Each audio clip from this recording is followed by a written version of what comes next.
14 जुलाई ठीक 2:35 आज से लगभग 1 महीने पहले आंध्र प्रदेश के श्रीहरिकोटा से चंद्रयान-3 करोड़ों भारतीयों की उम्मीदों और सपनों की पोटली बांधकर चांद के दक्षिणी ध्रुव पर उतरने के लिए निकला था।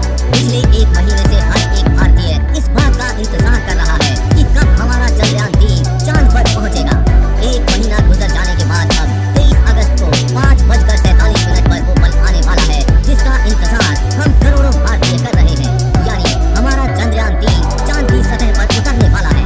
चांद पर उतरने वाले आखिरी 15 मिनट बेहद महत्वपूर्ण होते हैं। इसरो के लिए इस मिशन का ये बेहद ही कठिन समय होगा।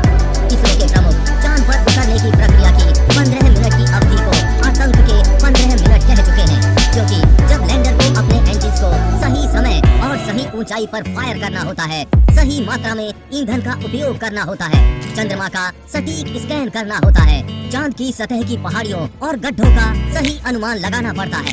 ये पूरी प्रक्रिया लैंडर अपने से करता है। वैज्ञानिकों का इस पूरी प्रक्रिया में कोई खास कंट्रोल नहीं होता, जिसका अर्थ है कि इसरो के वैज्ञानिक पृथ्वी से लैंडर का मार्गदर्शन करने के लिए बहुत कुछ नहीं कर सकते। यहाँ पर एक छोटी सी गलती पूरे मिशन को खराब कर सकती है। जैसा आपको पता होगा कि चंद्रयान-2 इन्हीं आखिरी 15 मिनट में क्रैश हो गया था। यानी उतरने वाले वो 15 मिनट चंद्रयान-3 के लिए भी बेहद महत्वपूर्ण होंगे। आज इस वीडियो में हम जानेंगे चांद की सतह पर चंद्रयान-3 किस प्रक्रिया का इस्तेमाल करके उतरेगा और इन अंतिम 15 मिनट में क्या क्या होने वाला है। हमें आशा है कि ये पूरा वीडियो ध्यान से देखने के बाद आपका इस टॉपिक से जुड़ा कोई सवाल नहीं रहेगा। तो चलिए जानते हैं आसान हिंदी भाषा में विस्तार से। जैसा हम आपको हमारी काफी वीडियोस में बता चुके हैं, 17 अगस्त को ही चंद्रयान को चांद की 100 किलोमीटर ऊंचाई वाली गोलाकार कक्षा में डाला जाएगा। 17 अगस्त को ही प्रोपल्शन मॉड्यूल और लैंडर मॉड्यूल भी अलग होंगे। अलग होने से पहले दोनों मॉड्यूल चंद्रमा के चारों तरफ 100 गुना 100 किलोमीटर की दूरी वाले ऑर्बिट में चक्कर लगाएंगे। इसके बाद प्रोपल्शन मॉड्यूल चांद से 100 किलोमीटर ऊपर ही चक्कर लगाता रहेगा। अब लैंडर मॉड्यूल चांद पर उतरने के लिए कदम आगे बढ़ाएगा, यानी प्रोपल्शन मॉड्यूल को लैंडर यहीं छोड़ देगा। सिर्फ अब लैंडर मॉड्यूल चांद पर उतरने के लिए जाएगा। 18 और 20 अगस्त को डी ऑर्बिटिंग होगी, यानी चांद के ऑर्बिट की दूरी को कम किया जाएगा। लैंडर मॉड्यूल 100 गुना 30 किलोमीटर के ऑर्बिट में जाएगा।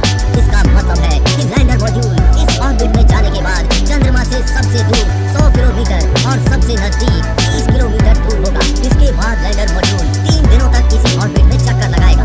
अब आपका सवाल हो सकता है कि जब लैंडर मॉड्यूल 3 दिन पहले पहुंच जाएगा तो इसी दिन लैंडिंग क्यों नहीं करेगा। तो उसका जवाब है 20 तारीख को लैंडर मॉड्यूल जब चांद के पास पहुंचेगा तो उस समय चांद पर रात होगी। चंद्रयान-3 को चांद की रात में काम करने के लिए डिजाइन नहीं किया गया है। 23 तारीख को चांद की पहली सुबह होने वाली है, इसलिए लैंडर मॉड्यूल इसी ऑर्बिट में 3 दिन तक चक्कर लगाता रहेगा। 23 अगस्त 2023 को जैसे ही घड़ी में 5:32 होंगे, शुरू होगी सॉफ्ट लैंडिंग की प्रक्रिया। हमारा चंद्रयान-3 चांद पर उतरने के लिए सतह की तरफ बढ़ने लगेगा। चांद पर उतरने की प्रक्रिया को आप पहले संक्षिप्त में इस वीडियो से समझिए, इसके बाद विस्तार से समझेंगे। एल्टीट्यूड 100 किलोमीटर ये लैंडिंग प्रक्रिया का पहला चरण है। यहाँ से चंद्रयान उतरने के लिए चांद की लोअर ऑर्बिट में आएगा। एल्टीट्यूड 30 किलोमीटर दूसरा चरण। इतनी ऊंचाई पर आने पर लैंडर मॉड्यूल के दोनों थ्रस्टर्स इंजन शुरू होंगे और स्पीड 6000 किलोमीटर प्रति घंटा से धीरे धीरे कम होना शुरू होगी। एल्टीट्यूड 100 मीटर तीसरा चरण। इतनी ऊंचाई पर आने पर लैंडर मॉड्यूल चांद की सतह को स्कैन करना और फोटो लेना शुरू करेगा। स्लो डिसेंट चौथा चरण। यहाँ चांद की सतह से ऊंचाई ना के बराबर रहेगी और स्पीड कम होकर 0 किलोमीटर प्रति घंटा तक आ जाएगी। टेक डाउन ये लैंडिंग प्रक्रिया का 5वां और आखिरी चरण है। यहाँ हमारा चंद्रयान-3 चांद की सतह पर होगा। अब समझते हैं विस्तार से। जब 5:32 पर चंद्रयान-3 उतरने लगेगा तो चंद्रयान-3 के लैंडर मॉड्यूल की ऊंचाई एल्टीट्यूड 100 किलोमीटर यानी चांद से 100 किलोमीटर ऊपर होगी और ये चांद की लोअर ऑर्बिट में एंटर करेगा। इस समय इसकी स्पीड 6000 किलोमीटर प्रति घंटा से अधिक होगी। कुछ मिनट बाद ही लैंडर एल्टीट्यूड 30 किलोमीटर पर होगा, यानी इस समय हमारा चंद्रयान-3 का लैंडर मॉड्यूल चांद से सिर्फ 30 किलोमीटर ऊपर होगा। सबसे पहले लैंडर मॉड्यूल के दोनों थ्रस्टर्स इंजन शुरू होंगे। अगर ये दोनों इंजन काम नहीं करते हैं तो इसमें बैकअप के लिए 2 एक्स्ट्रा इंजन और लगाए गए हैं। नीचे उतारने के लिए थ्रस्टर्स इंजन इसलिए ऑन किए गए हैं क्योंकि ये पावर्ड ब्रेकिंग चरण है, यानी इन दोनों इंजन के माध्यम से लैंडर मॉड्यूल की स्पीड को कम किया जाएगा। इस समय चंद्रयान-3 के लैंडर मॉड्यूल की स्पीड 6000 किलोमीटर प्रति घंटा से अधिक होगी। ये दोनों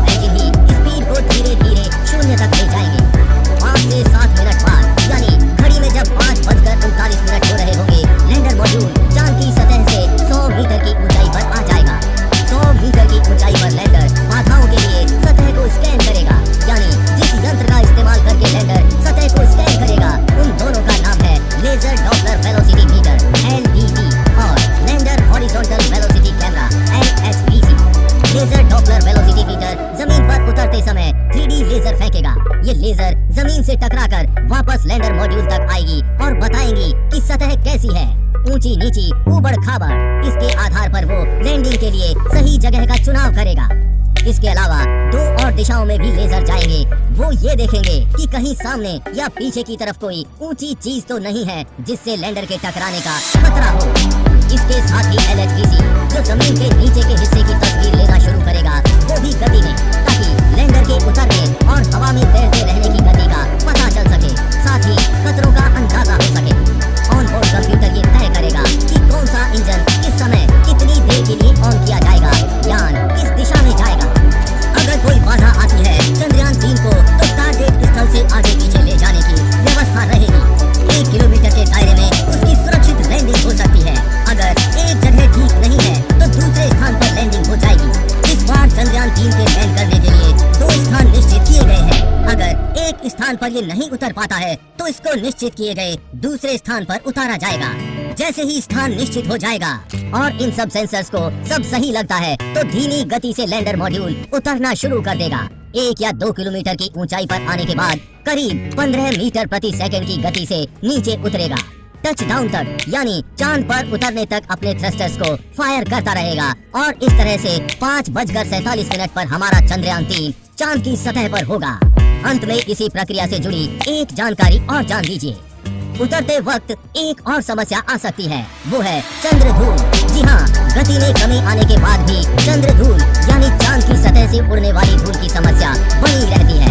जैसे आपने किसी हेलीकॉप्टर को जमीन पर उतरते हुए देखा होगा, उतरते वक्त उसके चारों तरफ जैसे धूल उड़ने लगती है, वैसे ही लैंडर मॉड्यूल उतरते हुए चांद पर होता है। चांद की सतह को छूते समय लैंडर के थ्रस्टर्स तेज गति से चंद्रमा की धूल को सतह से उड़ा देते हैं। इससे कैमरे का लेंस अस्पष्ट हो सकता है और गलत रीडिंग आ सकती है। चंद्रधूल चंद्रमा की सतह के महीन अपघर्षक कण है और आसानी से समझने के लिए आप अमेरिका के मून मिशन अपोलो 15 का ये वीडियो देखिए, कैसे चांद पर उतरते वक्त थ्रस्टर्स ने धूल के एक बादल को उड़ा दिया जो लैंडिंग समाप्त होने तक कुछ मिनटों के लिए दृष्टि को पूरी तरह से अस्पष्ट कर देता है।